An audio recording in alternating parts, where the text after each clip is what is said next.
তোমাদেরকে একটা কথা বলে রাখি, আমার যেটা ব্লগিং চ্যানেল আছে তোমরা কি ভুলে গেছো? আমার মনে হয় তোমরা ভুলে গেছো। আমি ওখানে ডেইলি শর্টস ভিডিও দিচ্ছি, সারাদিনে যা করছি না করছি শর্টসের মাধ্যমে তুলে ধরছি। আমার না ওই বড় ভিডিও দেওয়ার এখন একদমই সময় হচ্ছে না, এডিটিংয়ের ব্যাপার আছে, আমার একদমই সময় হচ্ছে না বলে আমি শর্টস হিসেবে ছেড়ে দিচ্ছি। তোমরা প্লিজ চাইলে পরে আমার ব্লগিং চ্যানেলটা তোমরা একটু ভিজিট করতে পারো, আশা করি তোমাদের ভালো লাগবে। ছোট্ট ছোট খুনসুটি, ছোট ছোট ছেলে মেয়েদেরকে নিয়ে কিভাবে মানুষ করছি না করছি সব কিছু তুলে ধরছি ওখানটায়, ওই ব্লগিং চ্যানেলে। খুব নতুন একটা চ্যানেল, তোমাদের সবাই জানা আছে। তো আবার তোমাদেরকে মনে করিয়ে দিলাম, আমার মনে হয় তোমরা ভুলে গেছো আমার ব্লগিং চ্যানেলটা ভিজিট করতে, সেই জন্যই বলে দিলাম। যাই হোক, সেই কথাটা বলতে আসিনি। এখন একটা কথা বলিনি, টিনুকে নিয়ে তো অবশ্যই বলবো। তার আগে একটা কথা বলার আছে, যে এখানে কন্ট্রোভার্সি ক্রিয়েটারদের নিয়ে আমার আপাতত বলার কিছু নেই, কিচ্ছু নেই। কোনো কন্ট্রোভার্সি ক্রিয়েটারকে খোঁচা মেরে আমার কিছু বলার নেই, বা কোনো কন্ট্রোভার্সি ক্রিয়েটারের হয়েও আমার কিছু বলার নেই। এই মুহূর্তে আমি একদম নিজে স্বতন্ত্র ক্রিয়েটার হয়ে ভিডিও করছি এবং সেটাই করতে চাই। না, আমি আগাগোড়াই স্বতন্ত্র, আমি আগাগোড়াই কারোর আন্ডারে ছিলাম না, কোনোদিনও কারোর কথা শুনে চলিনি। যেটা ইচ্ছে হয়েছে সেটাই বলেছি, আগাগোড়াই তাই করেছি। হ্যাঁ, কিন্তু এখন এই মুহূর্তে দাঁড়িয়ে আমি কোনো কন্ট্রোভার্সি ক্রিয়েটারের ভিডিও দেখছি না, তাহলে তাদেরকে নিয়ে বলার প্রশ্নই ওঠে না। কে কি আমাকে বলছে না বলছে, আদেও কি বলছে না বলছে, সেটাও আমি বলতে পারবো না, কারণ যেহেতু আমার কোনো কন্ট্রোভার্সি ক্রিয়েটারের ভিডিও দেখা হচ্ছে না, সেটা পক্ষে হোক বিপক্ষে হোক। হ্যাঁ, শুধু সৌমিদির ভিডিওটা মাঝে মাঝে আমি ফলো করছি, দেখছি, বাট তাছাড়া আমার আর কোনো ভিডিও দেখার এই মুহূর্তে ইচ্ছেও নেই, বা ইচ্ছে করছেও না, ভিডিও দেখছিও না। কেন আমি এই ধরনের কথাগুলো বললাম? কারণ কিছু রাগ, কিছু অভিমান, কিছু ভালোবাসা, কিছু জেলেসি, অনেক কিছু এখানে উঠে আসছে। আমি বলছি কি, টিনু একটা ব্লগার, তাই তো? টিনু একটা ব্লগার, এবং টিনুর ইচ্ছে হবে যার ইচ্ছে সাথে তার সাথে কথা বলবে। টিনু স্বাধীনতা, টিনু নিজের কাছেই রয়েছে এবং টিনু স্বতন্ত্র। আমরা শুধুমাত্র টিনুকে নিয়ে পজিটিভ গ্রাউন্ডে কথা বলতে পারি, আমরা কিন্তু তার জীবন চালনা করতে পারি না, এটা আমাদেরকে মনে রাখতে হবে। আমরা টিনুকে নিয়ে পজিটিভ গ্রাউন্ডে কথা বলি এবং তার ভিত্তিতে আমরা যতটুকু আর্ন করি না করি, কিন্তু টিনুর জীবন চালনা করার মতন মানসিকতা আমাদের রাখা উচিত নয়। ও যার সাথে ইচ্ছে তার সাথেই কথা বলুক, ও যাকে ফোন করার ইচ্ছে তাকে ফোন করুক, যেইভাবে ইচ্ছে ও নিজের ভালোটা যদি ও না বোঝে, ও যা ইচ্ছে ও তাই করতে পারে। এটা নিয়ে এত রাগারাগি অশান্তি করে কোনো লাভ নেই। ওর যেটা মনে হয়েছে সেটা করুক, যেটা মনে হয়েছে। আমার কমপক্ষে এটা নেই বিন্দুমাত্র মনের মধ্যে না কোনো শঙ্কা রয়েছে, না কোনো ঈর্ষা রয়েছে, না কোনো সন্দেহ রয়েছে, কিচ্ছু নেই। কারণ আমি জানি ও একটা স্বতন্ত্র ক্রিয়েটার, ও একটা মানুষ, ওর উপরে আমি আমার দাবাব সৃষ্টি করতে পারি না, এটা অধিকারও নেই, বা এটা করা উচিত নয়। সেই জন্য ও যার সাথে ইচ্ছে তার সাথে কথা বলুক, ও যার সাথে কথা বলার ইচ্ছে তার সাথে বলুক, আমাদের এটাতে নাক গলানো উচিত না। ও 18 বছর পার করে গেছে, ও নিজের ভালো এবং নিজের মন্দটা জানে। ও কিন্তু এতটাও কাঁচা নয়, কারণ হচ্ছে ও যেটা করছে সেটার পিছনে কিন্তু কারণ রয়েছে, এই কারণটাকে আমাকে বুঝিয়ে বের করতে হবে, তাই না? আজকে যেই পর্যায়ে সবাই টিনুকে এত কিছু বলছে যে তুমি ওর সাথে কেন যোগাযোগ করেছো, ও তো তোমাকে বিক্রি করে দেয়, ও এই করে সেই করে, অনেকেই বলছে, আমাদের সৌমিদিও বলেছে, অনেকেও বলেছে। আমি তাদেরকে বলতে চাই যে ও কেন বলেছে বলো তো? আমি জানি তোমরা খুব চিন্তা করছো ওর তরফ থেকে, ওকে নিয়ে সবাই নানা নোংরা কথা বলছে। এটা বলার পিছনে কারণ রয়েছে, কারণ হচ্ছে টিনুর সাথে ফোকলার এখন ডাইরেক্ট কোনো কথা নেই, এবং ফোকলা টিনুকে বিভিন্ন প্রকারে বিরক্ত করছে, এবং টিনুকে যতবার ফোন করছে টিনু কিন্তু ব্লক করে দিচ্ছে।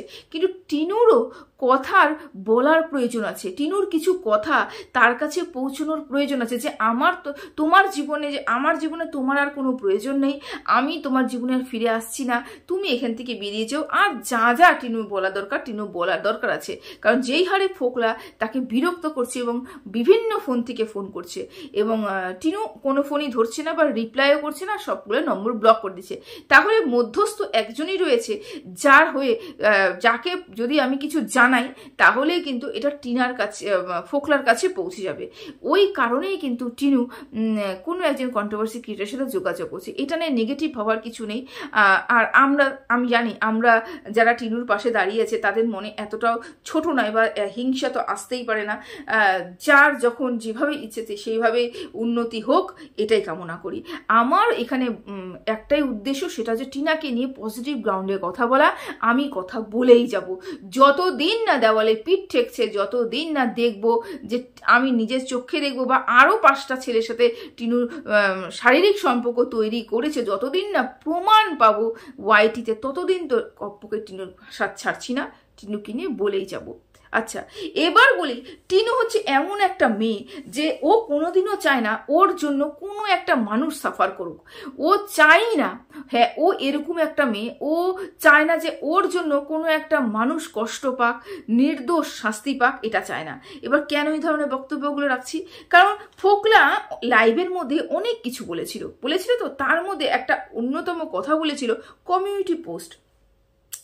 এই যে কমিউনিটি পোস্টটা দেওয়া হয়েছিল, কিসের জন্য দেওয়া হয়েছিল?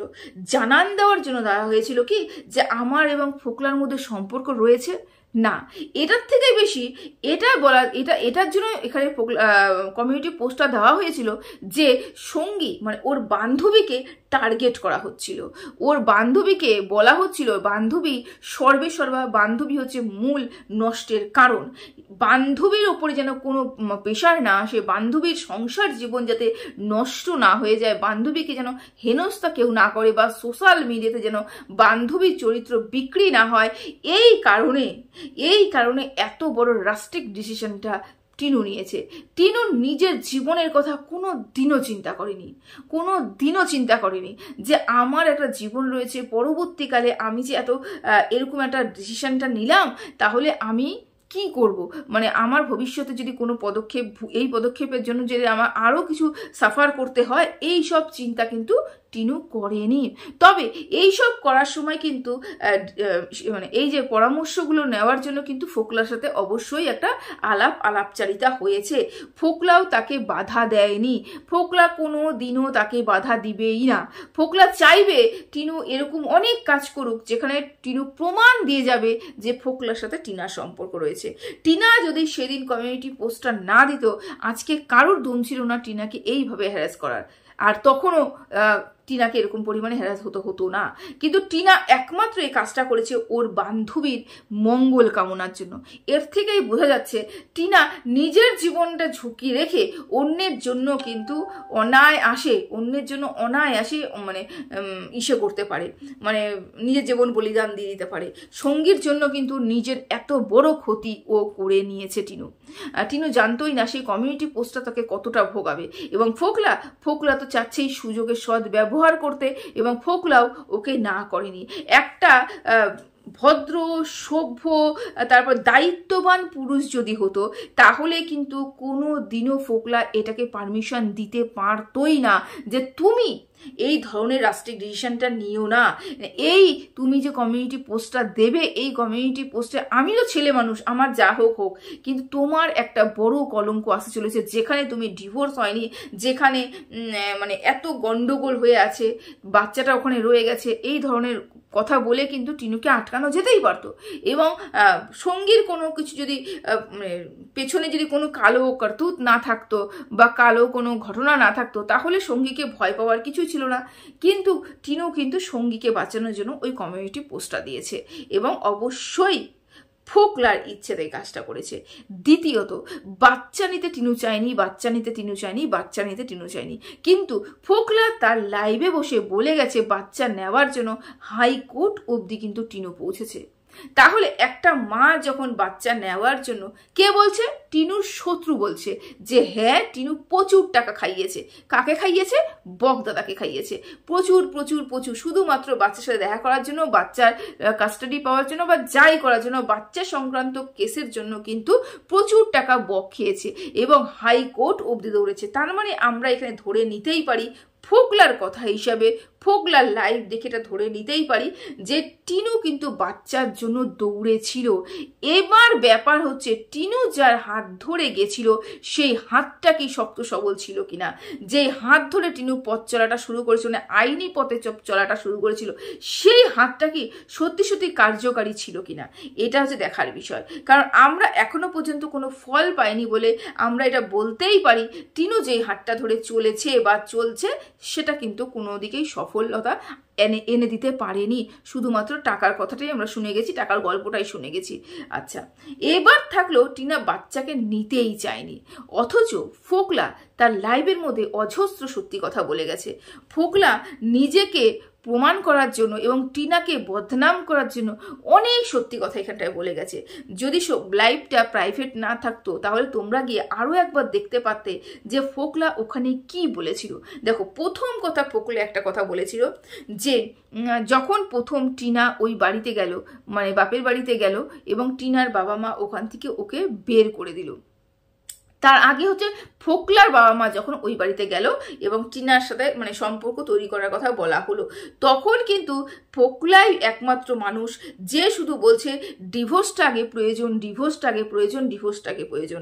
অথচ টিনার বাবা বলছে না, আমার নাতি না আসলে পরে ডিভোর্স হবে না, আগে আমার নাতিকে পাবো তারপরে কিন্তু ডিভোর্সের কথা ভাববো।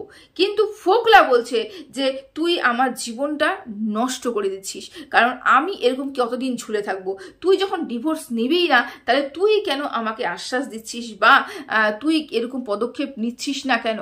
মানে কোনো এক জায়গার থেকে ফোকলাই এখানে বারণ করেছে টিনুকে যে তুই শুধুমাত্র ডিভোর্সটা আগে নে, তুই বাচ্চার কাস্টাডি বা বাচ্চা সংক্রান্ত কথাগুলো কিন্তু পরে বলিস। এখন টিনা হচ্ছে এমন একটা পজিশনে পড়েছে যে টিনা ওই মুহূর্তে বাচ্চাকে নিয়ে যেতে পারবে না, কারণ ওখানে 1 নম্বর পুলিশি ব্যাপার হয়ে গেছে, আইনি ব্যাপার হয়ে গেছে। 2 নম্বর টিনার নিজের মাথার ছাদ ঠিক নেই। টিনার বাবাই টিনাকে ওই বাড়ির থেকে বের করে দিয়েছে। কেন বের করে দিয়েছে? কারণ ওখানে মানে ফোকলাকে ওর বাবা পছন্দ নয়। ফোকলা আর টিনার বাবা চাইতো যে ও বেচুর কাছেই টিনা ফিরে যাক, এরকম একটা চাইতো। তো সংসার বাঁচাতে চাইছিল, এটা কিন্তু সত্যি কথা, সংসার বাঁচাতে চেয়েছিল। তো টিনার বাবা সর্বপ্রথম একটাই চেয়েছে নাতি বাড়িতে ফিরে আসুক, এবং ফোকলা চাইছে আমার ডিভোর্সটা আগে চাই, আমার ডিভোর্সটা আগে চাই, ডিভোর্স যদি আমি আগে না পাই তাহলে আমার জীবনটা শেষ হয়ে যাবে। টিনা যখন বেচুর বাড়িতে থেকেও ওর মার সাথে কথোপকথন করেও গন্ডগোল লাগার পরেও যখন তাদের মধ্যে কথা হয়েছে, তখন টিনা একটা কথাই বলেছে যে আমি আরও 1 মাস এখানে থাকতে চাই, কেন সামনে আমার দাদার বিয়ে, দাদার বিয়েটা পার হলেই আমি কোনো সিদ্ধান্তে আসব। সেখানেও ফোকলা বাধা প্রাপ্ত করেছে। ফোকলা বলেছে দুটো মানুষ একসাথে থাকলে পরে মিলমিশ হবেই হবে, তার মানে তোমরা মিলমিশ হয়ে যাবে, তোমাদের মধ্যে সব ঠিক হয়ে যাবে, এবং আমি মানে কি বলবো, ওই যে কি বলে না, ঝোলের লাউ অম্বলের কদু কদু হয়ে যাব। কারণ তোমাদের মধ্যে গন্ডগোলটা সৃষ্টি হয়েছে, তোমাদের মধ্যে গন্ডগোলটা ঠিক হয়ে যাবে, মাঝখান থেকে বদনাম আমি হয়েছি আর মাঝখান থেকে বদনাম আমি হব, তাহলে আমি কি পাবো? একটা সুষ্ঠু স্বাভাবিক ভদ্র ছেলে যারা শিক্ষিত, বা বলতে পারি শুধু পুঁথিগত শিক্ষিত হলে কিন্তু শিক্ষিত হওয়া যায় না, সামাজিক শিক্ষা যাদের মধ্যে না থাকে, যদি সামাজিক শিক্ষা থাকতো বা বাবা মার শিক্ষাও যদি তার মধ্যে থাকতো, তাহলে বলা হতো যে হ্যাঁ 1 মাস তো ওইখানে থাক। এবং মনে মনে ফোকলা চাইতো যেন স্বামী স্ত্রী মিল হয়ে যাক এবং স্বামী স্ত্রী যেন একসাথে থাকুক, বাচ্চাটাকে দেখুক, বাচ্চাটার ভবিষ্যৎ যেন সুনিশ্চিত হয়, এটা করতো। কিন্তু ফোকলা বরাবরই চাইছিল বাচ্চার মাকে বাচ্চার কাছ থেকে আলাদা করতে এবং ওই বাড়ির থেকে বাচ্চাটাকে মাটাকে বের করে নিয়ে আসতে, বাচ্চা যাতে না আসে। এরকম পরিস্থিতি এটা আমার বানানো গল্প নয়, এটা ফোকলা তার লাইভের মধ্যে পরিষ্কার করে বলে দিয়েছিল যে টিনুকে বারবার প্রেশার ক্রিয়েট করা হচ্ছিল টিনু যাতে ডিভোর্স নেয়, এটা ফোকলা চেয়েছিল। এবং টিনার বাবা চেয়েছিল আগে যাতে নাতি তার বাড়িতে আসে। কিন্তু টিনু এই মুহূর্তে কোথায় যাবে, যেখানে বাবা তাকে বাইরে বের করে দিয়েছে এবং একটা স্ট্যাম্প পেপারে সই করে নিয়েছে যে আমার সাথে আমার মেয়ের কোনো সম্পর্ক নেই, বা আমার মেয়ে যদি কোনো বেআইনি কাজ করে তার সাথে আমার কোনো সম্পর্ক নেই। তাহলে ওই মেয়েটা, যেই মেয়েটা তখনও পর্যন্ত শূন্য হাতে ছিল, একটা টাকাও ওখান থেকে খরচা করেনি, মানে তার হাতে ছিল না, একটা টাকাও তার হাতে ছিল না। সে তখনও পর্যন্ত তার চ্যানেলের মনিটাইজেশন অন হয়নি বা তখনও ইনকামটা ঢোকেনি। সেই পজিশনে দাঁড়িয়ে একটা মেয়ে কোথায় যাবে? অবশ্যই যার সাথে তার বদনাম রটেছে তার কাছেই যাবে, এবং যার কাছে তার বদনাম রটেছে সেই মানুষটা যদি তাকে হেল্প না করে, সেই মানুষটা যদি তার কানের মধ্যে 24টা ঘন্টা একটাই কথা বলে, ডিভোর্স ডিভোর্স ডিভোর্স আর ডিভোর্স, তুমি আগে ডিভোর্স নাও, বাচ্চা আমি পরে দেখবো, তুমি আগে ডিভোর্স নাও, বাচ্চা আমি পরে দেখবো। কারণ ফোকলা নিজেই বলেছে যে ডিভোর্সটা তুমি আগে নাও, তার জন্য আমি টাকা দিচ্ছি, আমি সমস্ত কিছু করছি। এগুলো কথা কিন্তু বলেছিল ফোকলা, তার লাইভে উঠে বলেছিল। তাহলে এখান থেকে কিন্তু আমরা পরিষ্কার জানতে পারি টিনা বাচ্চাটাকে নিতে চেয়েছিল, কিন্তু ফোকলার কারণে বাধাপ্রাপ্ত হয়েছে। টিনা বাচ্চাটাকে নেওয়ার জন্য প্রচুর খরচ করেছে এবং সেই কার্যসিদ্ধি হয়নি, কারণ টিনা যেই আইনি পথে হাঁটছে সেই আইনি পথ কোথাও না কোথাও গিয়ে ফেল হয়ে যাচ্ছে। কার কাছে? অন্য তার অপোজিট পার্টি যারা রয়েছে তাদের কাছে। এগুলো কিন্তু অস্বীকার করলে চলবে না। টিনা মানে একটা গ্রাম্য মেয়ে, টিনার মতন একটা মানসিকতার মেয়ের এরকম মানে এই ধরনের মানে নেওয়া আর কি, ডিসিশন নেওয়া যে আমার বাচ্চাটাই আমার চাবো, কিন্তু তার জন্য কিন্তু একটা আর্থিক বলের প্রয়োজন হচ্ছে। সেই মুহূর্তে আর্থিক বল ছিল না, আর্থিক বল আস্তে আস্তে অনেকটা দেরি হয়ে গেছে, এবং ততদিনে কিন্তু ওর ঘিলু, ওর মাথা, ওর মন সব কিছু কিন্তু ফোকলা খেয়ে ফেলেছিল। যাই হোক, এই কারণগুলো কিন্তু ফোকলা নিজেই বলে দিয়ে গেছে তার লাইভের মধ্যে। তাহলে তারপরেও আমরা যারা জানতে পারি, যারা বুঝতে পারি, যারা আমরা বললে পরে অজগর বুঝি, যারা বললে পরে আম বুঝি, শুধুমাত্র একটা উচ্চারণ করতে হবে তারপরে আমরা গোটা সেন্টেন্সটা বুঝে যাব, তাহলে সেই মানুষগুলো বারবার করে একটা কথাই কেন বলছে কুমাতা কুমাতা কুমাতা? বাচ্চাকে চায়নি। বাচ্চাকে কি ও সত্যি সত্যি চায়নি? যদি বাচ্চা না চাইতো তাহলে এত টাকা নয় ছয় হতো। যদি বাচ্চা নাই চাইতো তাহলে এই যে ফোকলা এত কিছু করার পরেও সে হাইকোর্ট অব্দি দৌড়তো। সব কিছু চেয়েছিল, কিন্তু মেয়েটার লাগ যেরকম সাথ দেয়নি, মেয়েটা আইনি পথে যে মানুষগুলো হাত ধরেছে তারাও সেই পর্যায়ে কাজ করেনি। এগুলো কথা জানানো দরকার, এগুলো দর্শকদের সামনে তুলে ধরা দরকার। পুরনো কথা হলে পরেও মানুষকে বলা দরকার। কেন আমাদের আমরা মানুষ তো, আমরা আজকে একটা কথা বলি তো তোমরা শুনবে, তোমরা কিন্তু আগামীকাল সেটা ভুলে যাবে। সেজন্য বারবার তোমাদেরকে বলা যে টিনা বাচ্চা চেয়েছিল, টিনা কিন্তু বাচ্চা চায়নি এমন নয়। এর প্রমাণ কিন্তু টিনা এসে দেয়নি, ফোকলা, হ্যাঁ ফোকলা এসে তার লাইভের মধ্যে দিয়ে গেছে। বুঝতে পেরেছো? তাহলে ফোকলা, আসল ভিলেন হচ্ছে ফোকলা। এটা হচ্ছে একটা মানে কি বলবো, ও চাইছিল যে ডিভোর্সটা হয়ে যায়, ডিভোর্স হলে ও সম্পূর্ণভাবে টিনাকে বিয়ে করতে পারবে এবং সারা জীবনের জন্য আটকে দিতে পারবে, যে ডিভোর্স হয়ে যাবে, একে বিয়ে করে নেবে এবং বিয়ে করা মানে একে আর কোনোদিনও ডিভোর্স দিতে পারবে না, কোনো মতেই ওকে ছাড়বে না। এই কাজগুলো ফোকলা ভীষণ পরিমাণে চেয়েছিল, কিন্তু ঠাকুরের কোথায় সহায় রয়েছে, ঠাকুরের সহায় আছে টিনার কাছে, যার জন্য টিনা এই জঙ্গল থেকে বেরোতে পেরেছে। খুব ভালো করেছে ফোকলা এগুলো সব রিভিল করে, কারণ ফোকলা যা করেছে তা ক্ষমার অযোগ্য, ক্ষমা করা যায় না। একটা মেয়েকে এরকম সোশ্যাল মিডিয়াতে, আর তোমরাই বলো তো কত নীচ মানসিকতা হলে পরে মানে অন্তরঙ্গ সম্পর্কগুলো কেউ ক্যামেরা বন্দি করে, কতটা নীচ মানসিকতার হলে পড়ে, এবং সেই ক্যামেরাবন্দি সম্পর্কগুলোকেও কন্ট্রোভার্সি ক্রিয়েটার হাতে দেয় বিক্রি করার জন্য। কতটা নীচ মানসিকতার এটা প্রমাণ, এটা তো ভালোবাসার মুহূর্ত। আর ভালোবাসা, ওদের তো ভালোবাসার ড্যাশের মুরগি পোষার মতন দশা হয়েছে। তো যাই হোক, মূল কালপ্রিট হচ্ছে ফোকলা। ওই হচ্ছে একটা সংসার ভেঙেছে, ওই একটা বিবাহিত মহিলাকে নক করেছে, ওই সর্বপ্রথম একটা বিবাহিত মহিলার মাথা খেয়েছে, তারপরে মহিলাটাকে বাইরে বের করে নিয়ে এসে সোশ্যাল মিডিয়াতে বেইজ্জত করে ছেড়ে দিয়েছে। মূল কালপ্রিট ফোকলা, এবং এখানে ফোকলাকে হিরো বানানো হচ্ছে, টিনাকে এখানে ভিলেন বানানো হচ্ছে। শুধু ভিলেন নয়, রেড লাইট এরিয়াতে বসানো হচ্ছে, 2 টাকার টিকিট দিয়ে ওর শরীর বিক্রি করে বলে এরকম কথা ওয়াইটিতে শোনা যাচ্ছে। এবং দেখো, এগুলো তো আমরা আটকাতে পারবো না, যার মানসিকতা যেরকম। আমরা তো একটা ভদ্র সভ্য মানুষকে কোনোদিনও বলতে পারবো না তোর রেড ঠিক করতে পারবো না, তুই রেড লাইট এরিয়া গিয়ে বয়, তোর শরীরের এত জ্বালা, এই সেই শরীরের জ্বালা কিভাবে বুঝলো মানুষ? কারণ ফোকলাকে ধরেছে এবং বেচুকে ছেড়েছে, তাই তো? 3 নম্বর ব্যক্তি তো অস্বীকারই করছে আমার সাথে কোনো সম্পর্ক নেই। আর 4 নম্বর যে মানুষটা বললো তার গার্লফ্রেন্ড রয়েছে, গার্লফ্রেন্ডের সাথে টিনা তার প্রতিদিন ইয়ে করতো আর কি, জিমে যেত, তাহলে দাদা বলে ডাকতো। মানে কি বলে বলো, একটা মেয়েকে বদনাম করার জন্য যা যা প্রয়োজন সব ওয়াইটিতে করা হচ্ছে এবং কিছু কন্ট্রোভার্সি ক্রিয়েটাররা তাকে অ্যাপ্রিসিয়েট করছে। এগুলো কি করছে বলো তো? সমাজের জন্য ক্ষতিকর। এই সব পুরুষ সমাজের জন্য ক্ষতিকর। কি বলবো বলো তো? এতটুকুই বলার ছিল। তার মানে আমরা এখান থেকে বুঝতেই পারলাম টিনা বাচ্চার জন্য চেয়েছিল, বাচ্চাকে পায়নি। এখনো পর্যন্ত কি দশায় হয়ে আছে সেটা তো আমি বলতে পারবো না, তবে টিনার শুরুর থেকেই টিনার লিগ্যাল টিম ভীষণ পরিমাণে উইক, ভীষণ। কারণ এটা হওয়ারও কথা, কারণ টিনা যেই মানসিকতার মেয়ে, যে ধরনের মেয়ে, সব যাচাই করে ইয়েটা করাটা সম্ভব নয়, সম্ভব না। তবে এতদিন থেকে থেকে যদি শিখে থাকে সেটা আলাদা ব্যাপার। তো চলো ভিডিওটা এখানেই শেষ করলাম। সবাই ভালো থেকো, সুস্থ থেকো, টাটা।